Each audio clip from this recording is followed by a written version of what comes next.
नमस्कार दोस्तों, मैं प्राध्यापक SP तुपेसर। मैं एम्बिशियस डिजिटल एजुकेशन इस यूट्यूब चैनल पर आपका सहर्ष स्वागत करता हूं। कल मैंने एक वीडियो अपलोड किया था ताकि अग्निवीर की तैयारी जो बच्चे कर रहे हैं उनके लिए, तो आप लोगों ने उनके प्रति जो स्वीकार किया और जो अभिप्राय दिया है, इसके लिए मैं आप सबका फिर से एक बार कौतुक करता हूं। और बहुत सारे बच्चे ने फ़ोन किए थे और कांटेक्ट किया कि सर बैच कब से स्टार्ट हो रही है। तो फिर से मैं बताता हूँ, 2 तारीख से मतलब 2 मार्च में हमारी बैच स्टार्ट हो रही है।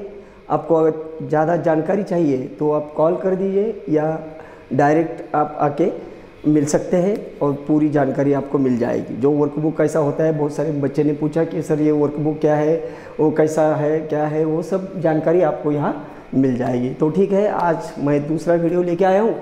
तो जो मैथ्स का सिलेबस है अग्निवीर में, तो सर तो सिर्फ 15 क्वेश्चन आते हैं, लेकिन आपको जितना भी सिलेबस है, जितने टॉपिक्स है, वो सबकी तैयारी करनी पड़ती है।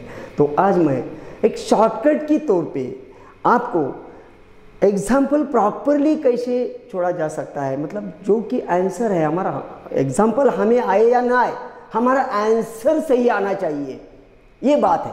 तो इसीलिए मैं कोई अलग अलग 2-3 टॉपिक के एग्जाम्पल आपके सामने रख रहा हूँ कि इसी तरीके से एग्जाम्पल छोड़ाए जा सकते हैं। तो पहला एग्जाम्पल मैं आपको लेता हूँ, वो है सरल ब्याज चक्रवाढ़ ब्याज के अंदर आता है। ये जो क्वेश्चन है वो पूछा हुआ क्वेश्चन है, वो आर्मी को पूछा था वो क्वेश्चन ऐसा है, महेश ने 7% दर से, महेश ने, तो मैं लिख लेता हूँ बोर्ड पे, जो बच्चे अभी सुन रहे हैं, देख रहे हैं, वो लिख लो क्वेश्चन। अब जब तक मैं क्वेश्चन लिखता हूँ, जब मैं सॉल्व करके दे दूंगा, तब तक अगर आप चाहे तो उसका आंसर निकाल सकते हैं और उधर रख सकते हैं, कमेंट्स में डाल सकते हैं। तो क्वेश्चन ऐसा है, महेश ने, मतलब ये कोई नाम है, नाम से हमें क्या लेना देना नहीं है। महेश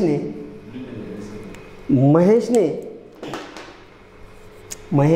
7% दर से,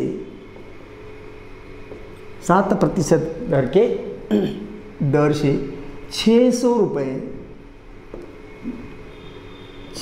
रुपये किराए पे लिए। 5 साल बाद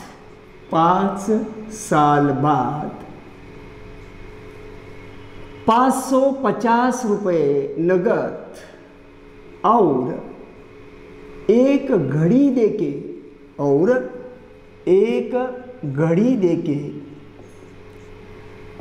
देकर पूरी रकम वापस कर दी।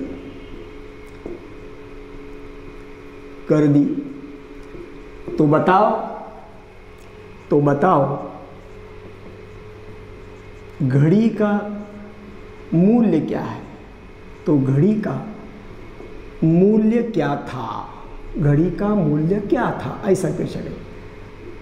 अभी देखो क्वेश्चन क्या कह रहा है। क्वेश्चन कह रहा है कि महेश ने 7% ब्याज दर से 600 रुपये उधार लिए और वापस करते समय 5 साल बाद उसने 550 रुपये नकद दिया और एक घड़ी दे दिया, मतलब घड़ी तो ब्याज के तौर पे दे दिया होगी। तो पूछा गया है कि वो घड़ी का मूल्य क्या होगा। अभी इस क्वेश्चन में क्या करना है, देखो इसको बोलता है shortcut, no formula, no anything. अभी लॉजिक लगाओ। अरे मानो कि महेश ने अगर 100 रुपये लिए होते, 100 रुपये अगर लिए होते, मतलब कि 100 रुपये अगर उसने लिए होते ब्याज पे, 7% ब्याज है, तो 100 रुपये के 1 साल के 7 रुपये हो जाएंगे। लेकिन 5 साल बाद, मतलब जो कोई अपने को टाइम दिया है तो वो है 5 साल, तो 1 साल का अगर 7 रुपये बनते हैं तो 5 साल के 35 रुपये हो गए। तो 35 रुपये वो 600 रुपये के लिए दे देगा, 100 रुपये के लिए 35 रुपये तो ब्याज के तौर पे दे देगा। अब मैं आपको समझा रहा हूँ इसीलिए थोड़ा टाइम लग रहा है, लेकिन ये क्वेश्चन सॉल्व करने के लिए सिर्फ 1520 सेकेंड की ज़रूरत है बस। तो 135 रुपये वो वापस देगा। अगर उसने 100 रुपये लिए हैं तो, अगर 100 रुपये उधार लिए हैं तो 135 रुपये वो दे देगा। तो 100 रुपये अगर लिए तो वापस करेगा 135 रुपये। ये हो गए 100 रुपये के लिए, लेकिन उन्होंने लिए हैं 600 रुपये, तो 600 रुपये के लिए कितनी रकम वो वापस करेगा? तो 600 रुपये अगर उन्होंने लिया हो उधारी पे तो वो वापस करेगा 100 रुपये, मान के वो 100 रुपये वापस करेगा। आगे बात समझ। चलो अभी x का मान निकालते हैं। अब तिरकस गुना करेंगे तो x से उधर करेंगे, मतलब x multiply 100 is equal to 600 into 135, 135। अब ये 100 जाएगा उधर, अब x की वैल्यू निकालेंगे आप 600, सो 135 अपॉन 100, तो 0 0 कट गया। 600 गुणा करेंगे, 625 कैरी ऑन 3, 3 18, 18 प्लस 3 21, मतलब 21 कैरी ऑन 2, और 6 1 का 6 और 2 मतलब अब वो अगर उसने 100 रुपये 600 रुपये लिए हो तो वो 810 रुपये वापस दे देगा, लेकिन उसने 810 रुपये दिए नहीं, 550 दिए और एक घड़ी दे दिया। तो हम घड़ी का वैल्यू निकालेंगे, तो 810 में से अगर 550 घटा दिया जाए तो हमारा आंसर आएगा 0, 11 माइनस 5 मतलब 6 कैरी ऑन 1 मतलब 260, मतलब 260, तो 260 रुपये की घड़ी होगी और वो 550 रुपये उसने नकद दिया है, तो इसका आंसर आएगा 260 रुपया। आगे बात समझ में। तो ये जो चक्रवाढ़ ब्याज, सरल ब्याज, ये जो हमारा टॉपिक है, हमारा जो घटक है, उसमें बहुत सारे शॉर्टकट्स हैं। बिना फार्मूला यूज़ करके मैं आपको पढ़ाऊंगा, कम से कम टाइम में आप कैसे सॉल्व कर सकते हैं। तकरीबन आप जो उसके विकल्प होते हैं उसके ऊपर से भी हम एग्जाम्पल कर सकते हैं। बहुत सारे एग्जाम्पल्स ऐसे होते हैं वो विकल्प के साथ किए जाते हैं, उसके लिए शॉर्टकट भी होते हैं। वो सब कुछ हम हमारे जो बैच चल रही है उसमें हम सब आपको सिखाएंगे, और पूरा उसका जो नोट्स होंगे, जो क्वेश्चंस होंगे, अलग अलग तरीके के क्वेश्चन होंगे, सब आपको करवा के ले लेंगे यहाँ। तो दूसरा और एक क्वेश्चन हम देखते हैं, वो कोई ये जो टॉपिक था वो था सरल ब्याज, चक्रवाढ़ ब्याज। अब मैं दूसरा एक क्वेश्चन एग्जाम्पल के तौर पे आपको ले रहा हूँ, और वो है समानुपात, अनुपात, ये जो घटक आता है उसके अंदर का एक टॉपिक मैं लेता हूँ आपको। तो था यदि a इज़ टू b का मतलब होता है यदि a इज़ टू b, ऐसा भी क्वेश्चन, ये भी क्वेश्चन पूछा हुआ क्वेश्चन है। a इज़ टू b का मतलब मान है 8 is to 15, then b is to c का मान है b is to c, b is to c का मान है 5:8, then c is to d का मान है 4:5, c इज़ टू 4:5 ये दिया हुआ है। तो पूछा है तो a/d का मान क्या होगा, ऐसा क्वेश्चन पूछा गया है। तो क्या उसका इसका मान क्या होगा? देखो अभी क्वेश्चन क्या कह रहा है, इसको भी मैं आपको शॉर्टकट बताऊंगा। जो तो पूरे शॉर्टकट्स है वो मैं वो जो चैप्टर में जब पढ़ाऊंगा तब मैं सब कुछ बता दूंगा आपको, आपसे करवा ही लूँगा।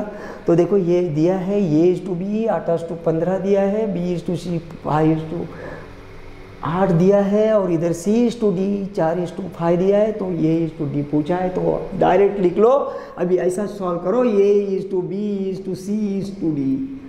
अब जो जो वैल्यू दिए है वो रख दो उसके नीचे। तो पहले a इज़ टू b का दिया था 8:15, इधर कुछ नहीं है तो ब्लैंक छोड़ दिए, इधर कुछ नहीं है तो ब्लैंक छोड़ दीजिए। फिर दिया था b इज़ टू c का मतलब 5:8, मतलब इधर b है, इधर 5 और इधर आएगा 8। अभी इधर ब्लैंक रहेगा और इधर भी ब्लैंक रहेगा, क्योंकि इधर कोई दिया नहीं है। तो और c इज़ टू d दिया है, तो c का मतलब है 4 और इधर दिया है तो 5।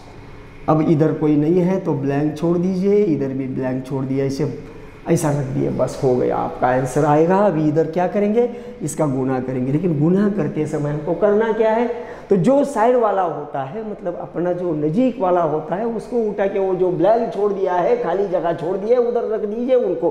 तो इनका जो है वो 15 आएगा, तो इधर 15 आएगा, इधर भी 15 आएगा, क्योंकि वो इधर साइड वाला है, साइड वाला, बाजू वाला, अपना शेजारी बोलते हैं ना उसको। तो अभी इसका है तो 5 है, इधर रख दो, और इधर का तो 8 है, इधर रख दो। अब ये 4 है इसका शेजारी, तो 4 इधर रख दो, तो 4 इधर रख दो। अभी गुना कर दो, ये अगर गुना कर दिया जाए तो ये 4 गुना 5 20 हो गया, 20 गुना 8 मतलब हो गया 160। अभी इसका कर दो। अभी इसका करने की जरूरत है ही नहीं, हमें पूछा तो गया है क्या, ए टू डी पूछा गया है, तो हम इधर का ही करेंगे ना, डी वाला। ये बीच वाला करने से क्या फ़ायदा है हमारा, हमें तो सिर्फ आंसर चाहिए, वो भी सही आंसर चाहिए। तो कर दो इधर 8 5 40, और 40 इंटू गुना 15 मतलब आएगा 600। अब इनको भाग दे दीजिए। अब ये भाग दे दिया तो ये 0 0 कट गया। अब 4 से लगेगा और इधर लगेगा 4 से, तो आ गया 15। तो आपका आंसर आएगा 4:50। अभी इसका आंसर ये आएगा। इस तरीके से समानुपात, अनुपात, ये जो चैप्टर था उनमें से मैंने एक एग्जाम्पल लिया था, जो कि एग्जाम्पल्स पूछे गए हैं। मैं अलग अलग टॉपिक के एग्जाम्पल्स आपको बताने चाहता हूँ, जिन मतलब पूरे जो टॉपिक है वो आपको पढ़ाऊँगा मैं इधर। तो और एक क्वेश्चन हम देखते हैं, ये भी क्वेश्चन पूछा गया क्वेश्चन है। अब ये क्वेश्चन था तो समानुपात का था। दूसरा क्वेश्चन मैं ले रहा हूँ, एक क्वेश्चन ऐसा है, उसको कूट प्रश्न बोला जाता है, वो लॉजिकल क्वेश्चन है। ऐसे भी क्वेश्चन पूछे जाते हैं, पूछा हुआ क्वेश्चन है, बार बार पूछा गया है ये क्वेश्चन, मैं आपको बता रहा हूँ। अभी ये क्वेश्चन कैसा सॉल्व करना पड़ता है, देखो। अभी क्वेश्चन कहता है एक किले में, क्वेश्चन लिखता हूँ मैं, एक किले में 1000 सैनिकों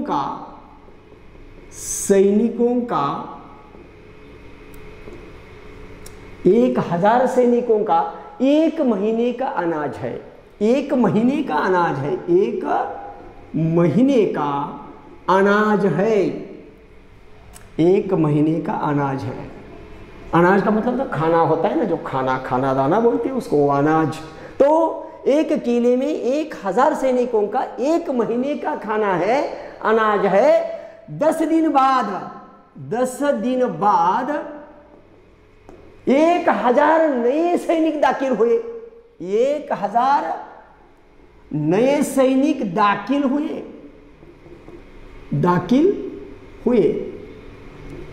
तो वो अनाज कितने दिन तक चलेगा। तो बचा हुआ अनाज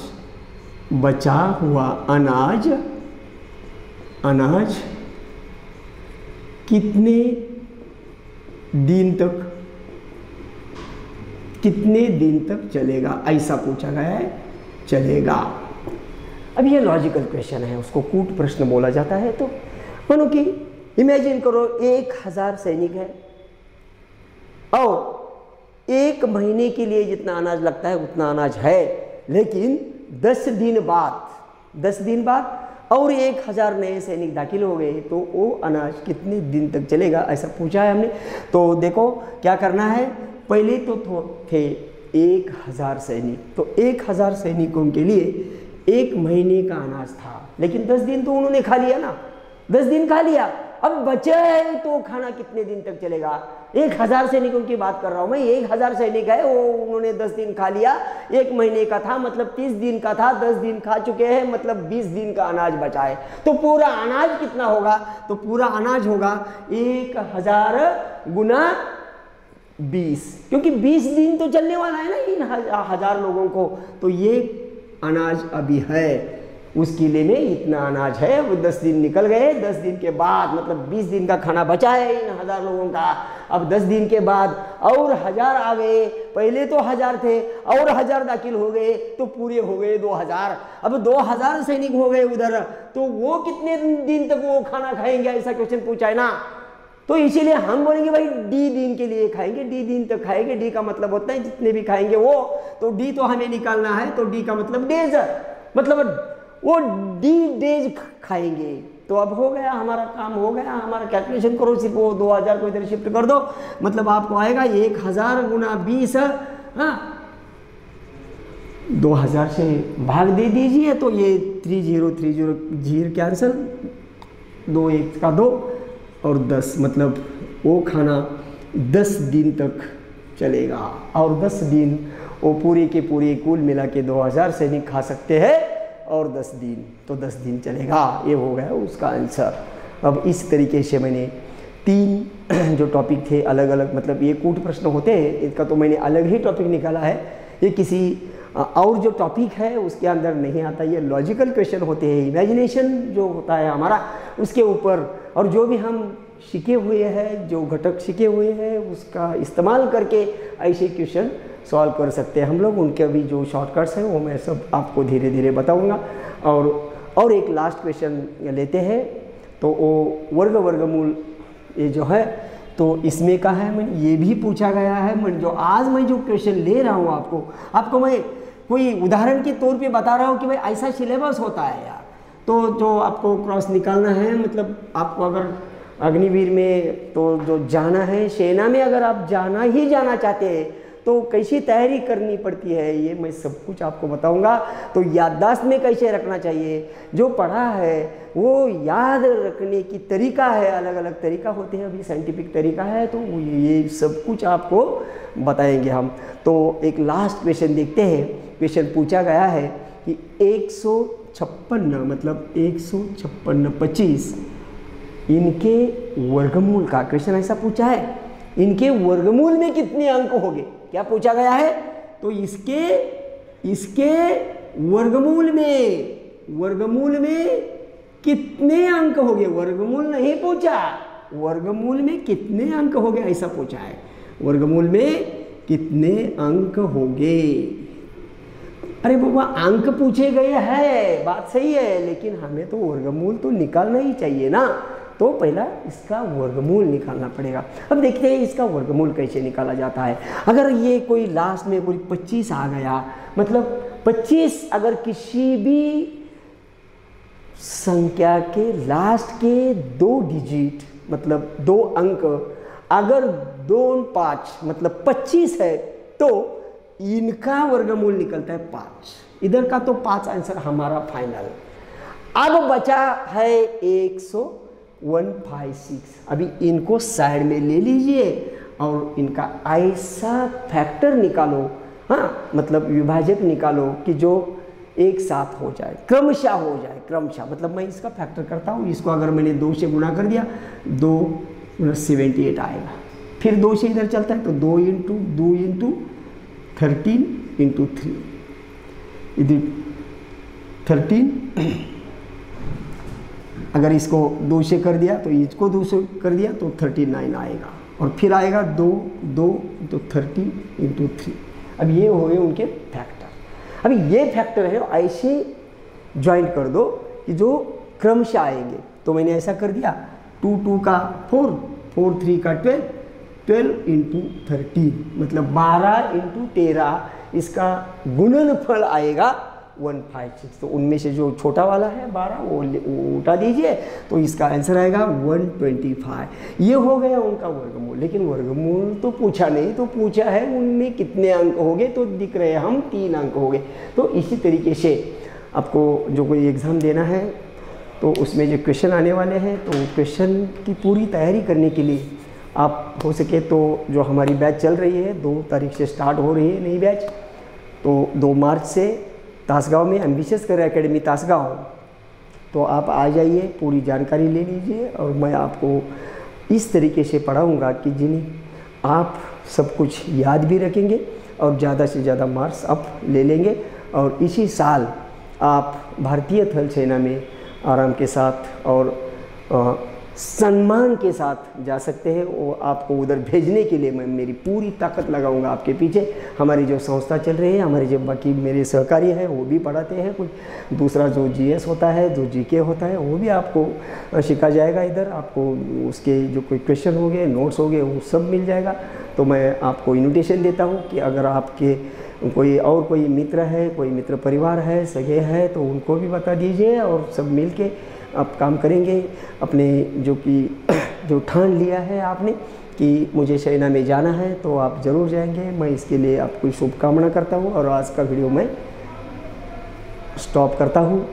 धन्यवाद।